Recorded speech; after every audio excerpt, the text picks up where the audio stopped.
Dear students, हमारे सामने पहला क्वेश्चन है द आईयूपीएसी नेम्स ऑफ, फिर हमको ये कॉम्प्लेक्स आयन दे रखा है, कॉम्प्लेक्स आयन दे रखा है और यहाँ पर ये चार ऑप्शन दे रखे हैं।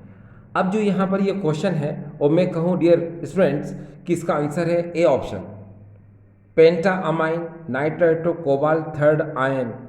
तो ये कैसे है? तो देखिए यहाँ पर आप जानते ही हैं कि जब भी कोऑर्डिनेशन स्फेयर के ऊपर यहाँ पर पॉजिटिव और नेगेटिव साइन देते हैं तो उसकी नेमिंग में यानी ऑक्सीडेशन नंबर के बाद आयन आता है।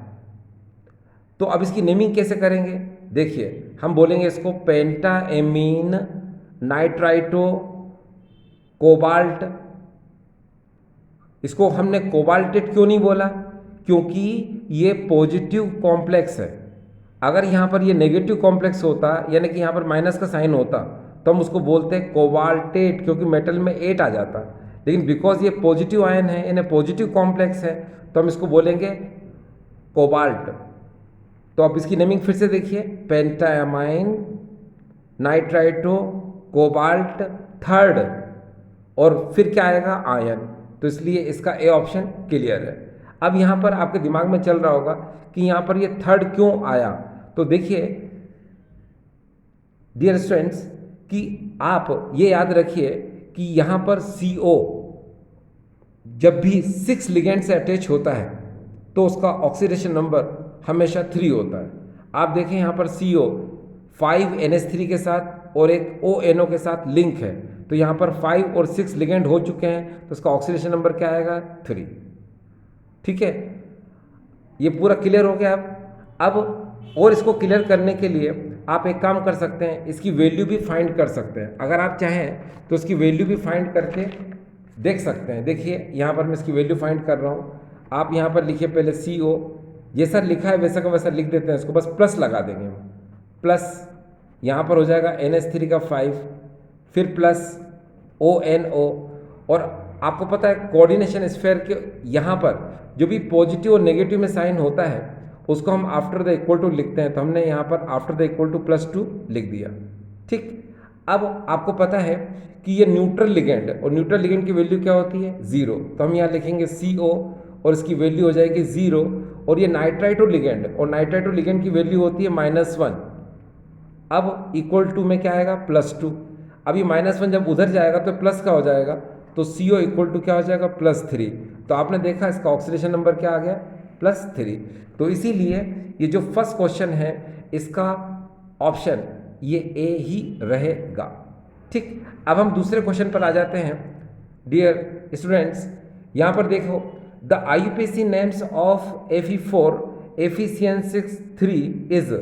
तो आप डियर स्टूडेंट्स जानते हैं कि नीचे यहाँ पर जो भी 3, 2 जो भी डिजिट होते हैं इसका मल्टीप्लिकेशन होता है इस पूरे में, और इसका यूज़ होता है सिर्फ ऑक्सीडेशन नंबर फाइंड करने के लिए। इसका यूज़ कभी भी नेमिंग करने के लिए नहीं होता। ये तो हो गई पहली बात। दूसरी बात डियर स्टूडेंट्स, हमेशा याद रखो कि इस कोऑर्डिनेशन स्फीयर के यहाँ पर जो भी आपको मेटल मिलती है, जैसे मरकरी मिलता है, आपको आयरन मिलता है, तो याद रखिए यहाँ पर वो स्टेबल कंडीशन में ही रहेगा।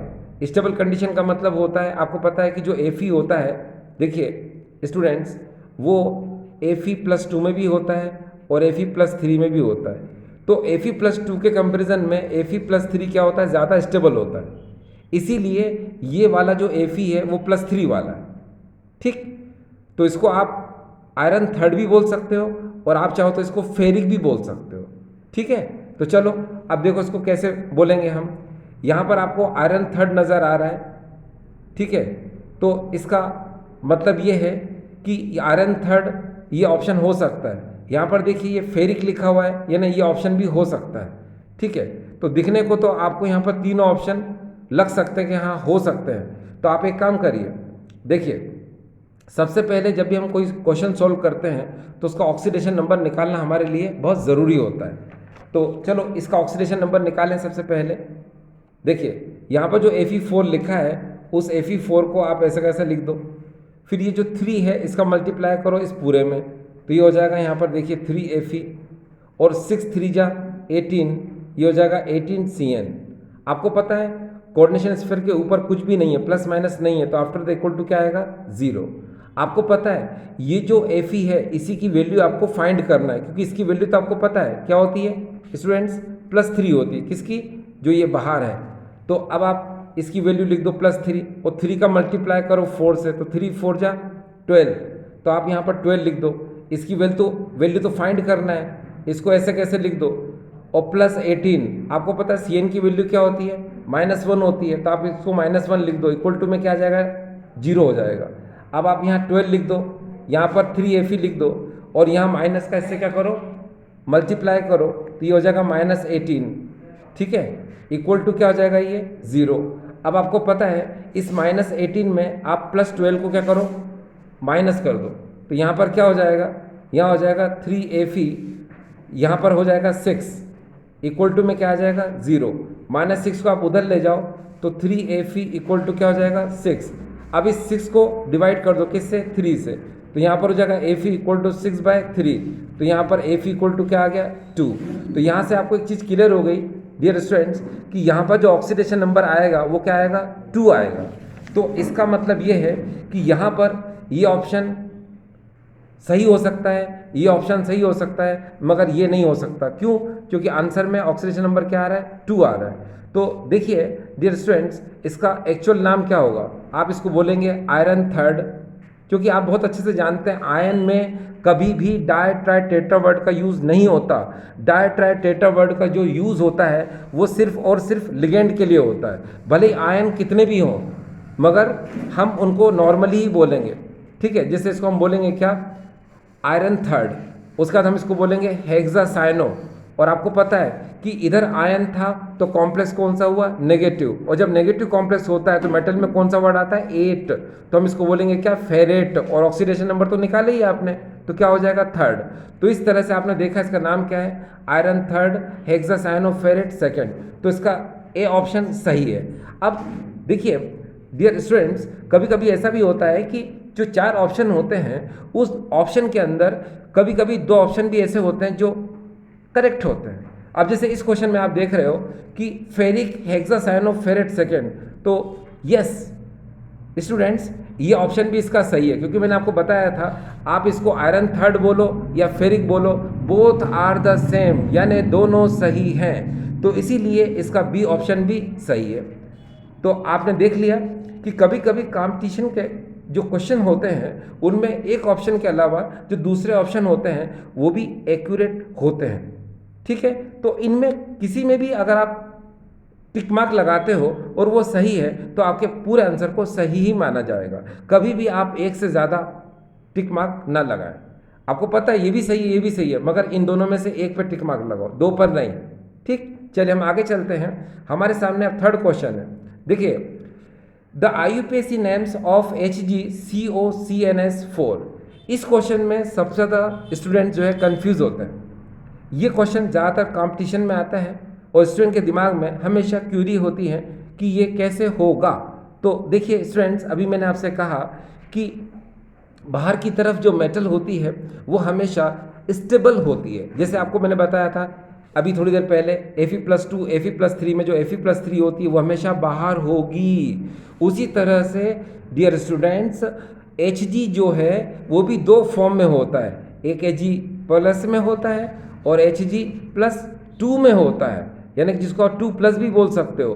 तो याद रखिए स्टूडेंट्स, हमेशा ये 2+ वाला ही बाहर होगा, +1 वाला कभी भी बाहर नहीं होगा। क्यों, क्योंकि ये मर्क्यूरस है और ये मर्क्यूरिक है, और मर्क्यूरिक जो है ज़्यादा स्टेबल होता है किससे, मर्क्यूरस से, ठीक स्टूडेंट्स। देखिए स्टूडेंट्स, इनमें 4 ऑप्शन में से एक्यूरेट आंसर कौन सा है। अगर डियर स्टूडेंट्स मैं आपसे कहूँ कि इसका आंसर ए नहीं है, इसका आंसर बी है, तो ये बी कैसे है। चलो ये बी पे मैंने पहले से टिक मार्क लगा दिया। अब मैं इसको आपको बताता हूँ कि ये बी कैसे है। तो सबसे पहले आप ये देखिए स्टूडेंट्स, यहाँ पर जो भी क्वेश्चन हमें मिलता है हम उसका ऑक्सीडेशन नंबर डायरेक्ट निकाल लें। अगर मैं ओरली निकालूं तो मुझे आपको बताना पड़ेगा कि इसका ऑक्सीडेशन नंबर इस CO का, कोबाल्ट का, इस केस के अंदर 2 आएगा। क्यों आएगा, क्योंकि यहाँ पर Hg की वैलेंसी +2 और CNS की होती -1, तो -4 में से जब +2 के जाएंगे तो -2 बचेगा। -2 को जब हम इक्वल टू के उस तरफ ले जाएंगे तो +2 वैल्यू इसकी आएगी। अब मैं ओरली मैंने समझाया, लेकिन हो सकता है आपको मैं कैलकुलेट करके बताऊं। तो देखो यहाँ पर पहले मैंने Hg लिखा, फिर मैं प्लस लिखा, फिर मैंने CO, और यहाँ पर जो CNS4 है तो मैंने यहाँ पर 4CNS लिख दिया। ठीक है, इसको बोलते हैं हम थायोसाइनेटो। और आफ्टर द इक्वल टू क्या लगा दिया मैंने? 0। आप बहुत अच्छे से जानते हैं कि ऑक्सीडेशन नंबर हमेशा हम मेटल की निकालते हैं, यानी किसकी निकाल रहे हैं हम? कोबाल्ट की। Hg की वैल्यू आपको पता है, क्योंकि ये मर्क्यूरिक स्टेज में है तो +2 यानी 2 लिख दो आप, और CO की वैल्यू तो निकालनी ही है, और आपको पता है CNS की वैल्यू -1 होती है, तो 4 ब्रैकेट में -1 इक्वल टू 0, तो यहाँ लिखो 2 + CO -4 इक्वल टू 0। फिर यहाँ पर -4 में से जब प्लस के 2 जाएंगे तो CO -2 इक्वल टू 0, -2 को उधर ले जाओ तो CO इक्वल टू क्या आ गया? 2। तो आपने देखा स्टूडेंट्स कि यहाँ पर जो कोबाल्ट की वैल्यू आई वो क्या आई? +2। ठीक, ऑक्सीडेशन नंबर क्या आ गया इसका? +2। तो अब आपको यहाँ पर ऑप्शन में देखिए कि पहले ऑप्शन में 3 दे रखा है, सेकंड ऑप्शन में 2, फिर 3, और ये नन ऑफ द अबव। तो यानी बी ऑप्शन इसका हो सकता है ऑक्सीडेशन नंबर के अकॉर्डिंग। अब यहाँ पर आप देखिए कि कोऑर्डिनेशन स्फीयर जैसे ये है, यहाँ पर कोई भी आयन अगर है तो कॉम्प्लेक्स क्या होगा? नेगेटिव। और जब नेगेटिव कॉम्प्लेक्स होता है तो मेटल में 8 वर्ड आता है। क्या आता है मेटल में? 8 वर्ड। तो अब इसका करेक्ट नाम क्या होगा? देखिए, mercuric tetra thiocyanato cobaltate second. तो इसीलिए इसका बी ऑप्शन एक्यूरेट। ठीक, चलिए अब हम अगले क्वेश्चन की तरफ जा रहे हैं। ये क्वेश्चन नंबर है students 4। IUPAC name of Mn3CO, और यहाँ लिखा हुआ है 12। अब जैसे ये नेमिंग है तो इस नेमिंग में कोऑर्डिनेशन स्फीयर नहीं है ना, तो मैं पहले कोऑर्डिनेशन स्फीयर लगा देता हूँ। ये मैंने लगा दिया। अब आपको यहाँ एक चीज़ क्लियर हो गई कि ये मैग्नीज है, मैग्नीज यानी मेटल, और यहाँ पर CO ये कार्बोनाइल लिगेंड है। अब यहाँ पर देखिए लिगेंड कितने हो गए? 12, जो कि आपके लिए थोड़ा सरप्राइजिंग है। अभी तक ज़्यादातर आपने देखा होगा कि यहाँ पर लिगेंड एक मेटल के साथ 6 से ज़्यादा अटैच कभी नहीं होते हैं। ये बात हमेशा दिमाग में रखिए स्टूडेंट्स, एक मेटल के साथ मैक्सिमम 6 से ज़्यादा लिगेंड अटैच नहीं होते। ठीक है, लेकिन यहाँ पर मेटल कितनी है? 3, और लिगेंड कितने हैं? 12। तो आपको इसकी नेमिंग कैसे करना है? आप इस क्वेश्चन देख के डरिए मत, ये बहुत इजी क्वेश्चन है। अब देखो इसको करना कैसे मैं बता देता हूँ। सबसे पहले इस क्वेश्चन में हम यहाँ पर ये देखें कि लिगेंड कितने हैं? ये 12 हैं, और 12 को हम लोग क्या बोलते हैं? हम बोलते हैं डोडेका। क्या बोलते हैं डियर स्टूडेंट्स? डोडेका बोलते हैं, डोडेका। देखो मैं आपको बताता हूँ कैसे। यहाँ पर आप जानते हैं 2 को हम लोग बोलते हैं डाई, 3 को बोलते हैं ट्राई, 4 को बोलते हैं टेट्रा, 5 को बोलते हैं पेंटा, 6 को बोलते हैं हेक्सा, 7 को बोलते हैं हेप्टा, 8 को बोलते हैं ऑक्टा, 9 को बोलते हैं नेना, और 10 को बोलते हैं डेका, 11 को बोलते हैं अनडेका, और 12 को बोलते हैं डोडेका। तो यहाँ पर डियर स्टूडेंट्स 12 है तो हम इसको बोलेंगे डोडेका। डोडेका भी बोलते हैं और डोडेकेन भी बोलते हैं, तो इसको क्या बोलेंगे हम? डोडेका। ये डोडेका। तो डोडेका मतलब किसके लिए है? ये 12 के लिए। तो यहाँ पर आपने देखा कि डोडेका कार्बोनाइल। अब डोडेका कार्बोनाइल देखो चारों ऑप्शन में है। यहाँ पर भी डोडेका कार्बोनाइल, डोडेका कार्बोनाइल, डोडेका कार्बोनाइल, डोडेका कार्बोनाइल। तो भाई एक्यूरेट आंसर क्या हो सकता है? तो मैं आपको बता दूं कि यहाँ पर जो कार्बोनाइल है वो न्यूट्रल लिगेंड है, और इसकी वैल्यू क्या होती है? 0। ठीक है, तो ऑक्सीडेशन नंबर क्या आएगा? 0। तो इन चारों ऑप्शन में से ए वाला हो सकता है। देखो मैंने क्या कहा स्टूडेंट्स? हो सकता, अभी होगा नहीं है, हो सकता बोला। डोडेका कार्बोनाइल और 0, यहाँ तक तो एक्यूरेट है। अब यहाँ पर आप ये देखिए कि कॉम्प्लेक्स कौन सा है। अगर यहाँ पर आपने देखा कि प्लस साइन होता तो ये पॉजिटिव कॉम्प्लेक्स होता, माइनस साइन होता तो नेगेटिव कॉम्प्लेक्स होता, मगर यहाँ पर कोई भी साइन नहीं है तो ये न्यूट्रल कॉम्प्लेक्स है। तो जो न्यूट्रल कॉम्प्लेक्स होता है या फिर पॉजिटिव कॉम्प्लेक्स होता है तो हम इस मेटल को नॉर्मली लिखते हैं। Mn को मैग्नीज है तो हम इसको मैग्नीज ही लिखेंगे। अगर मान लो यहाँ पर नेगेटिव कॉम्प्लेक्स होता तो हम Mn को लिखते हैं मैग्नेट, यानी कि क्या लिखते हैं डियर स्टूडेंट्स, मैग्नेट। लेकिन ये कॉम्प्लेक्स कौन सा है, न्यूट्रल, इसलिए हम क्या लिखेंगे इसको, मैग्नीज। और ऑक्सीडेशन नंबर तो 0 तो है ही, ठीक। तो इसलिए इसका आंसर क्या आएगा स्टूडेंट्स, ए ऑप्शन इसका एक्यूरेट है। अब हम फिफ्थ क्वेश्चन में चलते हैं। फिफ्थ क्वेश्चन को देखिए, which of the following compound is not coloured, यानी जो भी आपको यहाँ पर 4 ऑप्शन दे रखे हैं इनमें से आपसे पूछा जा रहा है बताइए कौन सा इनमें कंपाउंड ऐसा है जो कलर्ड नहीं है, यानी कि वो कलरलेस है, ठीक। तो अब आप यहाँ पर एक चीज़ पे स्टूडेंट्स ध्यान दीजिए, यहाँ पर ये कॉपर मेटल है जिसका एटॉमिक नंबर होता है 29, ठीक। यहाँ पर ये Fe है जिसका एटॉमिक नंबर होता है 26, यहाँ पर भी Fe है, एटॉमिक नंबर होता है 26, और यहाँ पर Cd कैडमियम है जिसका एटॉमिक नंबर होता है 48। अब देखिए, अगर मैं आपसे कहूँ कि इन चारों ऑप्शन में से जो डी ऑप्शन है ये एक्यूरेट है, तो आपके दिमाग में क्वेश्चन उठ सकता है कि सर ये कैसे बता दिया आपने। तो मैं बताऊँ कैसे बताया। देखिए, आप यहाँ पर बहुत अच्छे से जानते हैं कि इसका एटॉमिक नंबर है 48, ठीक। तो अगर आप इसका कॉन्फ़िगरेशन करेंगे तो कॉन्फ़िगरेशन करते समय क्या होगा, देखिए पहले हम इसको समझते हैं। यहाँ पर ये Cd है और एटॉमिक नंबर इसका 48 है, तो 48 को हम कैसे लिख सकते हैं, ये देखिए क्रिप्टॉन, और यहाँ हो जाएगा 36, ठीक। इलेक्ट्रॉन आगे की तरफ अगर हम भेजेंगे तो कहाँ भेजेंगे, तो आपको पता है ये इलेक्ट्रॉन आएंगे 5s में, तो ये हो जाएगा 5s2, ठीक। और यहाँ पर आ जाएगा 4d10, ये इसका हो गया कॉन्फ़िगरेशन, ठीक। अब अगर ये कैडमियम का कॉन्फ़िगरेशन है, ठीक, और आप यहाँ पर क्या करेंगे, अब इसका ऑक्सीडेशन नंबर निकालेंगे, किसका, इसका, तो ऑक्सीडेशन नंबर कितना आएगा, वो आएगा 2।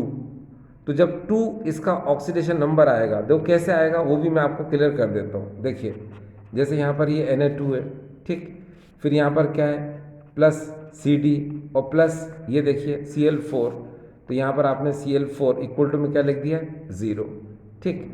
अब Na की वैल्यू +1 होती है, तो आप इसको ऐसे लिख लो, चलो 2Na प्लस Cd और प्लस 4Cl इक्वल टू 0। अब Na की वैल्यू क्या होती है, +1, Cd को ऐसा कैसा लिख लो क्योंकि इसी की ऑक्सीडेशन नंबर निकालना है, और Cl की वैल्यू क्या होती है, -1 इक्वल टू क्या हो गया, 0। अब 2 1 जा 2, Cd की वैल्यू तो निकालना ही है, ये हो जाएगा -4 इक्वल टू 0, -4 में से 2 गया तो Cd -2 equal to 0, Cd equal to क्या हुआ, 2। तो अब आपने देखा इसका एटॉमिक नंबर जो कि 48 था उसका कॉन्फ़िगरेशन आपने कैसे किया, ये देखिए 5s2 और 4d10, ठीक है, यानी क्रिप्टॉन 36 5s2 4d10 किया।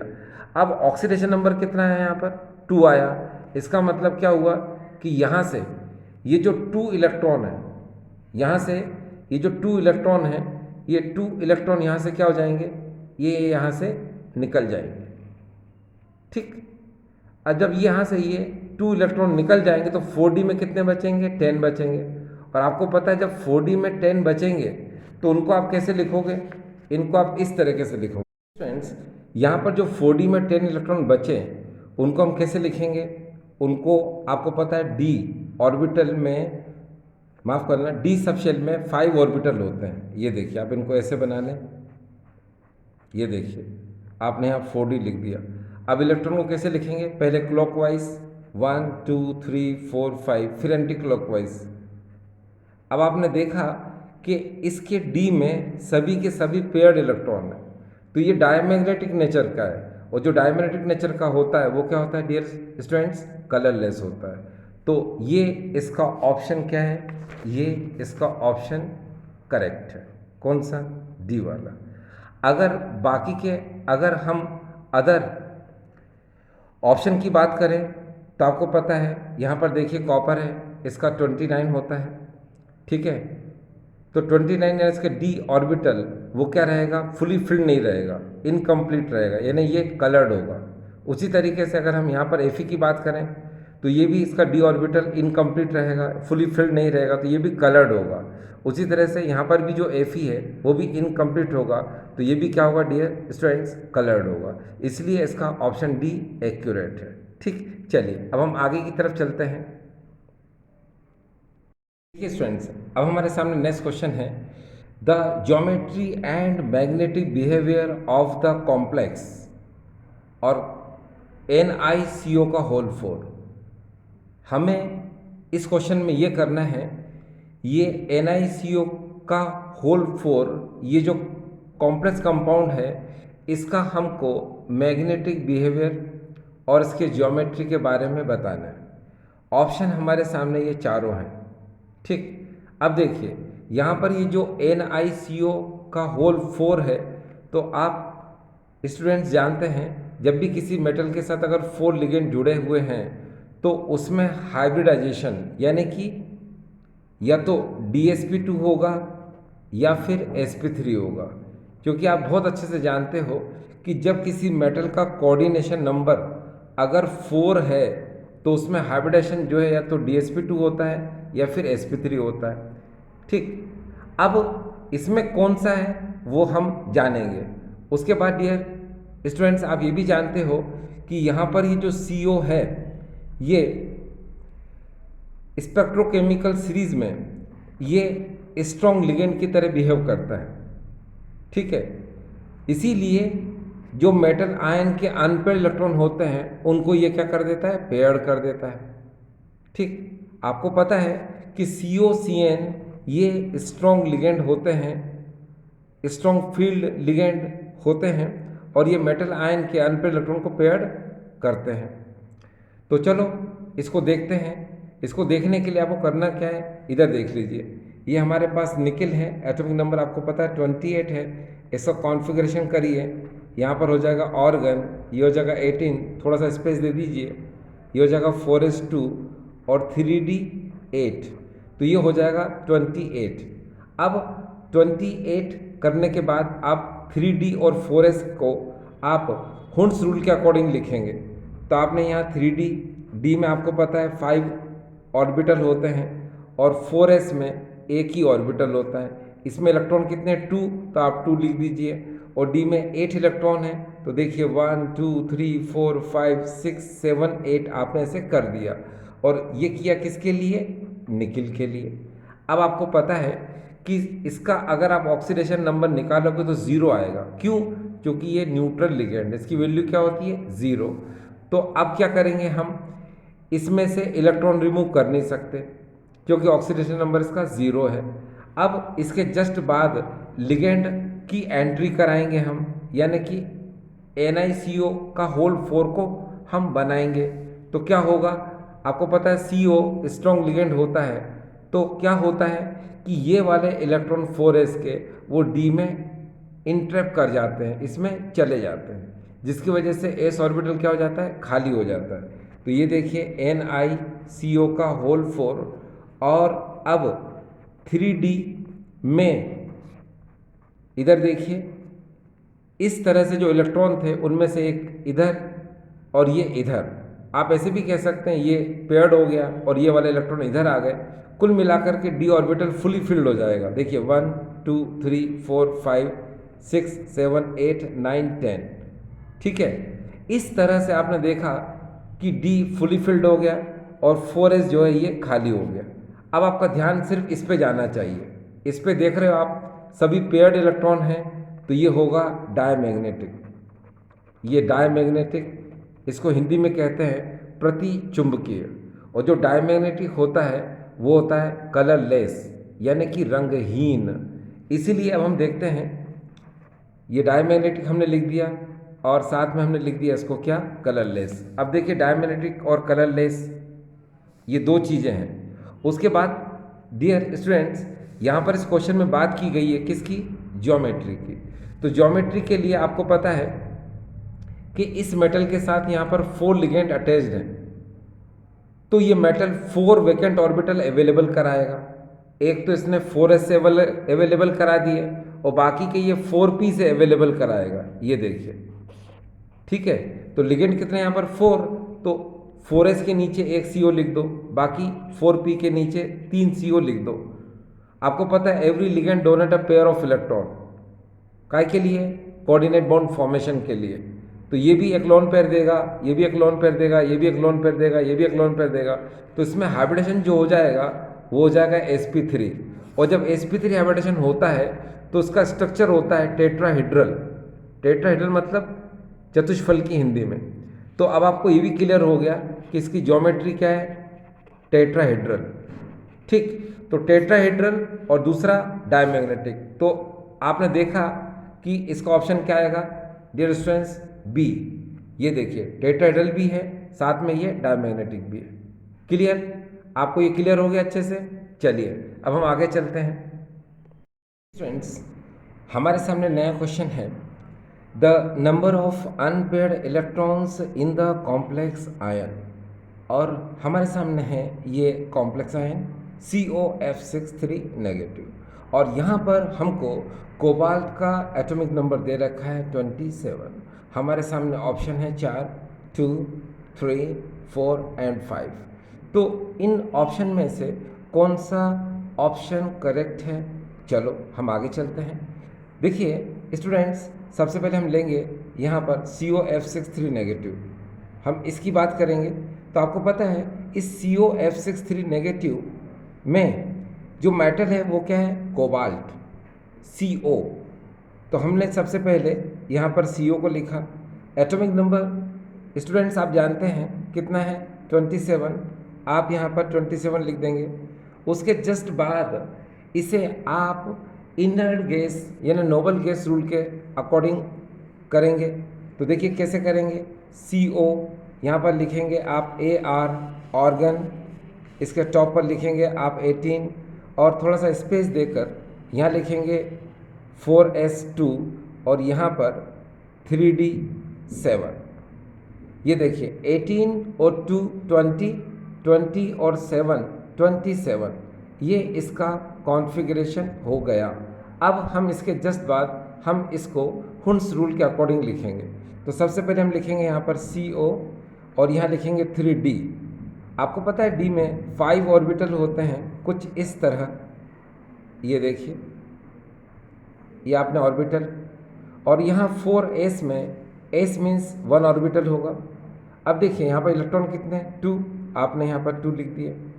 उसके जस्ट बाद आप यहाँ देखें कि यहाँ पर ये 7 है, तो आप 7 कैसे लिख सकते हैं?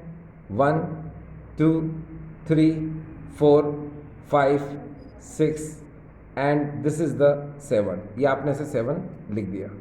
अब आप क्या करेंगे, यहाँ पर ये जो कॉम्प्लेक्स आयन है इसका ऑक्सीडेशन नंबर निकालेंगे। किसका? कोबाल्ट का।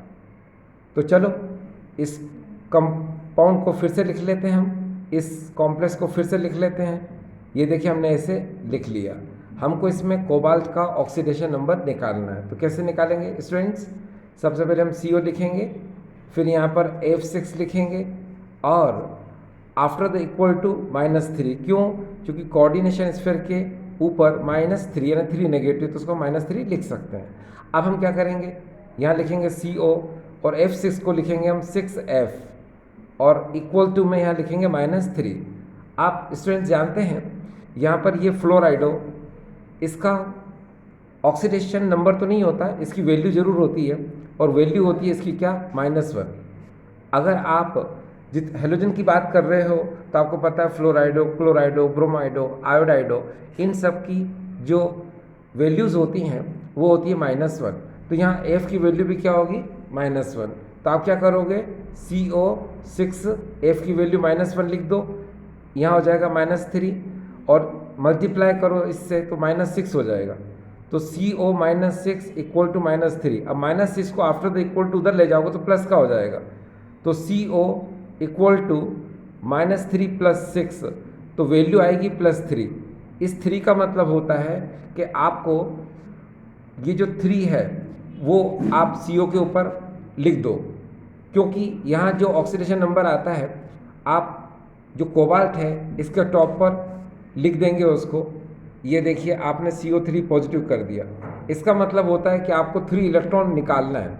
आपको पता है इलेक्ट्रॉन जब भी निकलते हैं हमेशा पहले आउटर मोस्ट शेल से निकलते हैं, बाद में फिर इनर शेल से निकलते हैं। तो पहले तो ये 2 इलेक्ट्रॉन यहाँ से निकल जाएंगे और उसके बाद जो तीसरा इलेक्ट्रॉन निकलेगा वो डियर स्टूडेंट्स यहाँ से मत निकालना, नहीं तो आंसर गलत हो जाएगा। आपको यहाँ से निकालना है। क्यों? क्योंकि लास्ट इलेक्ट्रॉन आपने यहीं पर भरा था, तो ये वाला इलेक्ट्रॉन भी यहाँ से निकल जाएगा।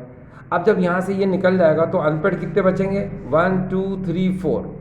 ठीक है, इसको मैं यहाँ साइड में लिख देता हूँ। ये देखिए ये 3D और D में ये 5 ऑर्बिटल हैं, मगर ये वाला तो ऐसा का ऐसा ही रहेगा और बाकी के यहाँ पर ये 1 2 3 4 ये 4 अनपेयर्ड हो जाएंगे।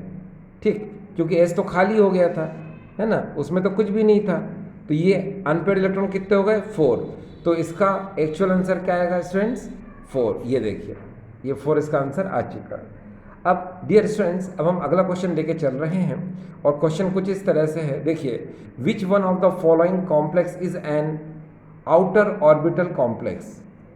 यहाँ पर एटॉमिक नंबर हमको दे रखा है Mn का 25, Fe का 26, Fe का 26 होता है स्टूडेंट्स, और CO का होता है 27 और निकिल का होता है 28। ठीक, और यहाँ हमको ये ऑप्शन यहाँ पर ये ऑप्शन दे रखे हैं A, B, C और D। आप यहाँ पर देखिए ये A ऑप्शन है FeCN6 4 नेगेटिव, ये B ऑप्शन है MnCN6 4 नेगेटिव, और C में है CONS36 3 पॉजिटिव और D में है NiNS36 2 पॉजिटिव। डियर स्टूडेंट्स हमेशा एक बात का ध्यान रखिए, जब तक आपको हाइब्रिडेशन निकालना नहीं आएगा तो आप इनमें किसी भी क्वेश्चन को सॉल्व आप नहीं कर पाएंगे। ठीक है, आप हाइब्रिडेशन की ट्रिक देखना चाहते हैं तो आप प्ले लिस्ट में जाकर आप डिटर्मिनेशन फॉर हाइब्रिडेशन उसकी ट्रिक को ज़रूर देखें, तो आपको ये आ जाएगा। फिलहाल मैं आपको थोड़ा इजी करने के लिए स्मॉल ट्रिक तो बता ही रहा हूँ। देखिए कैसे, अगर मैं आपसे कहूँ इसमें आप यहाँ देखना ज़रा 6 लिगेंड है तो आपको पता है तो sp3d2 हाइब्रिडेशन होता है या d2sp3 होता है, sp3d2 या d2sp3। तो यहाँ जो हाइब्रिडेशन होता है स्टूडेंट्स वो होता है d2sp3। यहाँ पर भी 6 लिगेंड है, इसमें भी d2sp3, यहाँ पर भी 6 लिगेंड है, इसमें भी d2sp3। लेकिन डियर स्टूडेंट्स इसमें d2sp3 नहीं होता है, इसमें होता है sp3d2। ठीक है, ये देखिए आपके लिए ऑप्शन लिख रखे हैं मैंने आंसर। पहले में देखो d2sp3, सेकंड में d2sp3, थर्ड में d2sp3, मगर फोर्थ में sp3d2। अब ये कैसे आया तो उसके लिए यहाँ देखिए ये ट्रिक पर ध्यान दीजिए। ये ट्रिक है टीवी कर्मन फिको, यानी कि मेटल अगर Ti है, V है, Cr है, Mn है, Fe और Co है और इससे 6 लिगेंड जुड़े हुए हैं तो हाइब्रिडेशन क्या होगा? d2sp3 होगा। अगर एक्सेप्शन नहीं है तो d2sp3। ठीक है, तो इसीलिए इन तीनों में क्या आया? d2sp3। ठीक है, ये देखिए d2sp3 d2sp3 d2sp3, ये देखो ना टीवी कर्मन फिको। तो आप पहले में देखिए यहाँ पर Fe, तो यहाँ देखिए ये Fe, फिर देखिए यहाँ पर Mn, तो यहाँ देखिए Mn, फिर देखिए CO, फिर यहाँ देखिए CO, और इन सभी में देखिए यहाँ पर ये Ni नहीं है, तो इसमें लिगेंड कितने? 6 है, तो इसलिए हाइब्रिडेशन क्या होगा? sp3d2। एक बार फिर से स्टूडेंट्स मैंने कहा कि जब भी ये मेटल है और 6 लिगेंड है तो हाइब्रिडेशन होगा d2sp3, और अगर ये मेटल नहीं है कोई दूसरी मेटल है तो हाइब्रिडेशन क्या होगा? sp3d2। इसको अच्छे से आप समझने के लिए मैंने बताया आपको प्लेलिस्ट में जाकर आप डिटर्मिनेशन हाइब्रिडेशन वाली ट्रिक को ज़रूर देख सकते हैं, तो आपको अधिकतर क्वेश्चन जो है सॉल्व होते हुए नज़र आ जाएंगे। ठीक, चलिए तो अब हमारे पास आपको समझाने के लिए है स्टूडेंट्स कि इसमें d2sp3 हाइब्रिडेशन D से स्टार्ट हुआ, इसमें भी d2sp3 हाइब्रिडेशन D से स्टार्ट हुआ, इसमें भी d2sp3 हाइब्रिडेशन D से स्टार्ट हुआ, इसमें sp3d2 हाइब्रिडेशन S से स्टार्ट हुआ। तो डियर स्टूडेंट्स आप जानते हैं जिसमें हाइब्रिडेशन D से स्टार्ट होता है वो इनर ऑर्बिटल कॉम्प्लेक्स होता है, और जिसमें हाइब्रिडेशन S से स्टार्ट होता है वो आउटर ऑर्बिटल कॉम्प्लेक्स होता है। इसीलिए इसमें हाइब्रिडेशन S से स्टार्ट हुआ, इसलिए इसका ऑप्शन क्या होगा डियर स्टूडेंट्स? D, यानी कि आंसर इसका एक्यूरेट है। ठीक है, वैसे भी आपने पढ़ रखा होगा कि ये देखिए n-1d ऑर्बिटल अगर पार्टिसिपेट करता है तो उसको हम लोग बोलते हैं इनर ऑर्बिटल, और जिसमें nd ऑर्बिटल पार्टिसिपेट करता है उसको हम लोग बोलते हैं आउटर ऑर्बिटल, है ना। जैसे इसको समझने के लिए आप ऐसे समझें कि जैसे मान लो यहाँ 3d है और 4s है और 4p है और यहाँ पर ये 4d है, तो अगर हम इनर की बात कर रहे हैं तो उसमें ये वाला d पार्टिसिपेट करेगा, ये वाला, मगर ये वाला d पार्टिसिपेट नहीं करेगा। अगर हम आउटर की बात करेंगे तो आउटर में क्या होगा, ये वाला पार्टिसिपेट नहीं करेगा। कौन सा पार्टिसिपेट करेगा, ये वाला d, यानी कि यहाँ से ये वाला, ठीक है। तो ये आपको क्वेश्चन क्लियर हो गया स्टूडेंट्स। चलिए अब हम आज की वीडियो का आखिरी क्वेश्चन सॉल्व करेंगे स्टूडेंट्स। देखिए हमारे सामने ये आखिरी क्वेश्चन स्टूडेंट्स, और वो कुछ इस तरह से, देखिए correct increasing order for the wavelength of absorption in the visible region for the complex of CO3 positive is. ये क्वेश्चन नीट 2017 में आया था, ठीक है। और इसके ऑप्शन आपको यहाँ पर चारों दे रखे हैं, 1 2 3 4। देखिए स्टूडेंट्स, अगर आप इस क्वेश्चन को एक बार फिर से रीड करेंगे तो काफ़ी हद तक ये समझ आ जाएगा। देखिए correct increasing order for the wavelength of absorption in the visible region for the complex of CO3 positive ion, ये जितने भी हैं आप यहाँ पर देखिए, ये सभी CO कॉम्प्लेक्स है, यानी इनमें मेटल जो है सभी में क्या है, कोबाल्ट है, ठीक। तो हमको क्या करना है, हमको बताना है इसमें correct increasing order for the wavelength of absorption in the visible region. तो वेवलेंथ के इंक्रीजिंग ऑर्डर को हमको इसको बताना है। तो स्टूडेंट्स आप जानते हैं लेम्डा का मतलब होता है वेवलेंथ, और यहाँ पर डेल इसका मतलब होता है क्या, CFSE crystal field splitting energy, और यहाँ ये जीरो नहीं है, इसका मतलब होता है ऑक्टाहेड्रल कॉम्प्लेक्स के लिए, ठीक है। तो अब यहाँ पर क्या करेंगे हम कि यहाँ से एक चीज़ देखिए स्टूडेंट्स कि जितनी ज़्यादा CFSE वैल्यू होगी लिगेंड की, उतनी कम उसकी क्या होगी, वेवलेंथ होगी, ठीक है। एक बार फिर से स्टूडेंट्स, आपको पता है स्पेक्ट्रोकेमिकल सीरीज जो होती है उसमें वीक फील्ड लिगेंड से हम स्ट्रॉन्ग फील्ड लिगेंड की तरफ जाते हैं, इसीलिए आपने देखा होगा CN स्ट्रॉन्ग फील्ड लिगेंड होता है और हेलोजन जो है वीक फील्ड लिगेंड होता है, ठीक। तो अगर हम वीक फील्ड लिगेंड से स्ट्रॉन्ग फील्ड लिगेंड की तरफ जाएंगे तो इसकी CFSE वैल्यू क्या होगी, ज़्यादा होगी, तो वेवलेंथ क्या होगी डियर स्टूडेंट्स, कम होगी, ठीक। तो पहले हम लिगेंड का जो सीरीज़ है, यानी जो स्पेक्ट्रोकेमिकल सीरीज़ है, हम उसके बारे में जाने। ये देखिए स्टूडेंट्स, ये स्पेक्ट्रोकेमिकल सीरीज़ है।